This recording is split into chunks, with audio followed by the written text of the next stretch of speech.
Back to the exchange. It's been a big year for media deals and shakeups as well, most recently with our own parent company, Comcast, as well as Warner Brothers Discovery, both announcing corporate structure overhauls. So what exactly will 2025 bring?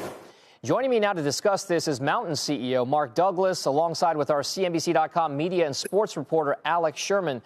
Gents, thank you very much for being here, both of you. Alex's, by the way, annual list of predictions from anonymous media executives is out on CNBC.com today, so go to the website and check out that story. Maybe, Alex, we're going to start with you on setting the stage for what 2025 could potentially look like if this predictive reporting that you've been doing from media executives comes to fruition.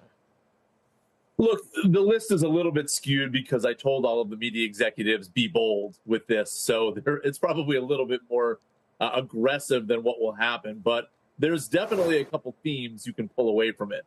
One is that executive expect M&A to come roaring back in the media and entertainment industry in 2025. It's not that it's completely gone away, but the last year or two, things have been a little bit slower than what it was prior to that. There's a lot of hope that the Trump administration will bring a softer regulatory regime, which will lead to consolidation with our parent company, with Warner Brothers Discovery, with Fox potentially. All of those companies were mentioned in a variety of different agreements. Of course, we've already seen one deal with Paramount Global merging with Skydance Media. If that deal is approved next year, it's also possible that that company could quickly turn around and divest assets. So that also may be an M&A partner. So that's one theme. The other one I would say is, look, this has been ongoing now for years, but it's always a parlor game to figure out who's going to take over for Bob Iger. So a couple of CEOs weighed in with their predictions there. One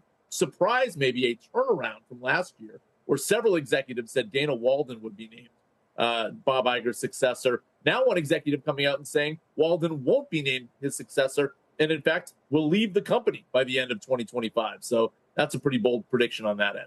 All right, so the person who's not anonymous in this reporting right now is Mark Douglas, who's the CEO over at Mountain. Now, Mark, I guess you're on the record here. You're out there for everybody to see and listen to right now. What do you think is going to be the biggest thing in your mind that changes the landscape for media in 2025?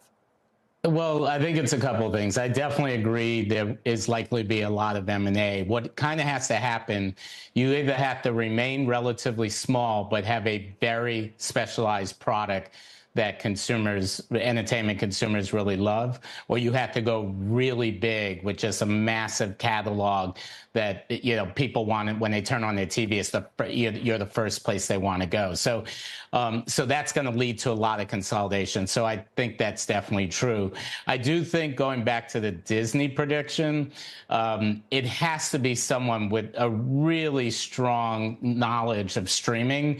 The company is there. All the media companies that are going to survive are like all in on streaming. So I don't see Disney going to kind of older, I don't mean age-wise, but more traditional, kind of media executive. I think they're going to go to someone who really, really understands the streaming business, and likely someone already within the company, I think. Mark, we consider you an expert on streaming and digital media. Your company, Mountain, does a lot of targeted advertising when it comes to things like connected televisions and the way people stream through different types of products. I wonder if you could kind of tell us a little bit about what you think the media and advertising market does look like for this coming year as well. Can we expect to see some kind of growth there with regard to digital marketing and how it's targeted towards consumers of connected televisions? Yeah, I think you will, and for the reasons you stated, but it could take a bit longer. So essentially, everyone knows the industry's in a transition, but the part I don't think everyone knows is how much the sales organizations of these companies are transitioning to streaming first, which is meaning data first, targeted first, like the days of picking shows. This is not the year upfronts are going to disappear, but we're on a path to upfronts don't matter as much. It's all about, for even the largest brands, who's the exact consumer I'm trying to reach, and wherever they're watching TV. So there's this big push towards, essentially truly targeted advertising, even for the big, large brand advertisers. And I think that is going to lead to a lot of growth. It's going to get the big advertisers to spend more. And it's going to, Mountain's been doing has been drawing in the small and mid-sized advertisers into the television market for the first time. I think the combination is going to lead to a lot of growth for a lot of media companies. All right, Alex, just a few moments left right now. As a media reporter, what's the biggest thing that you're watching for in 2025? I think the biggest media and sports story is the launch of ESPN's flagship streaming service. When that launches, which is going to be around August of 2025, it's at least possible that hundreds of thousands, millions of people over the next several months cancel cable now that ESPN is available for the first time out of the bundle. If that happens, it will just be yet another cataclysmic event to the cable TV landscape. And it's no wonder that you see Comcast now spinning out its cable networks, Warner Brothers Discovery splitting its company into two, separating cable from the rest of the business. We know that that's going to be a bad event for the cable landscape. We just don't know how bad. So that's something I'm definitely keeping my eye on for 2025. And Mark, the same question to you for the last word. Biggest thing you're watching in 2025?